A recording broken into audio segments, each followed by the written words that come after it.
He looks like a an aging lesbian who's been trapped in a basement. And that is not a knock on lesbians.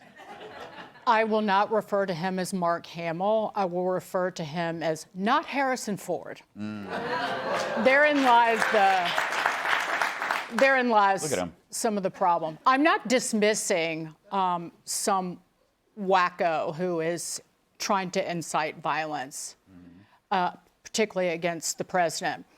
But certainly getting the Secret Service to show up to your house and give you a little pat down, a little shakedown is better than having to go to a Star Wars convention and do some bitch shilling, signing autographs and taking photos and having somebody's like belly button sweat in your face as they're trying to like talk some shiri-wook at you. Because that's the life he's living. Yes, it is. He's living the life of those conventions where he signs stuff for cash and then he goes home and he cries. Exactly. Todd, you'll be there one day. I can't wait. I hope so. There'll be a Fox and Friends convention somewhere, and I'll take the cash. yeah, there'll be no line in front of your booth. Never. They're on my side tonight, Greggy. But just like Mark Hamill never flew the Millennium Falcon. Yeah, you know, Gad, what is the mindset behind this? What is like a guy almost dies, he does it. What is going on? So there are two ethical systems. Deontological ethics is an absolute statement. It is never okay to lie would be deontological. Consequentialist would be it's okay to lie if you want to spare someone's feelings. So if you want to have a happy marriage, if your spouse says, do I look fat in those jeans? Put on your consequentialist hat and say, you've never looked more beautiful. I might be lying to you, but I'm trying to spare your feelings. The problem with the Democrats is that they apply a consequentialist ethics to deontological principles. It should be the case that you should never wish to try to assassinate your political opponents, but they think that it's okay if the consequences would otherwise be that there's an existential threat called Donald Trump. So they use consequentialism when it's supposed to be deontological. Oh.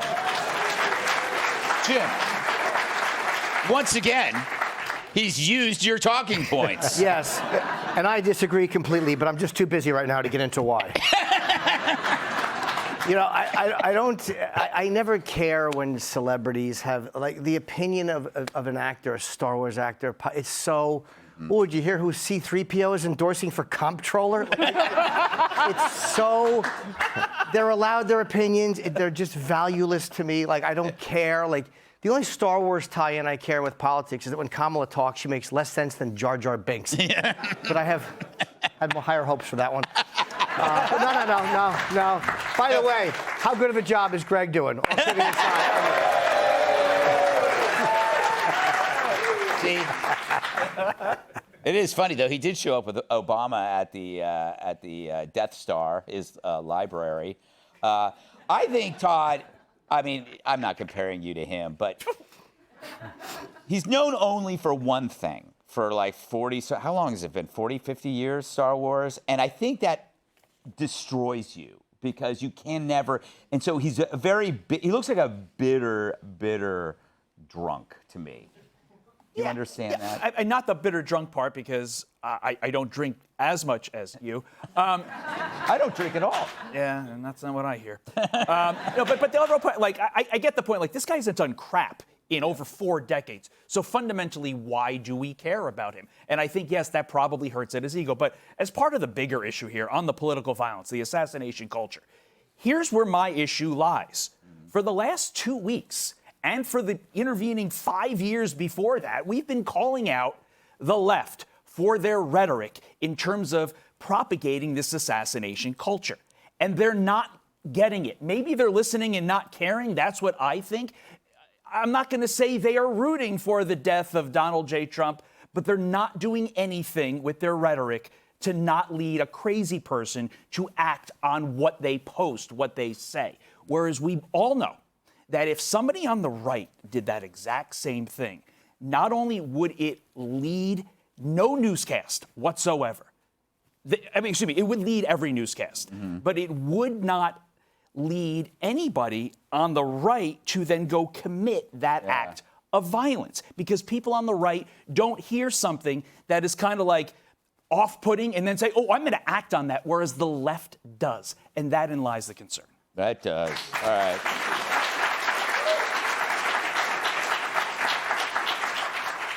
I just think that people like this don't have any friends.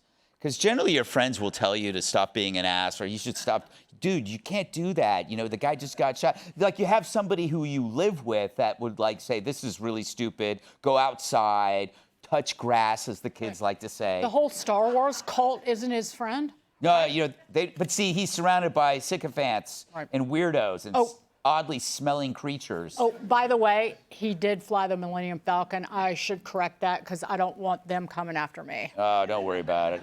I never watched Star Trek, so what do I know? I was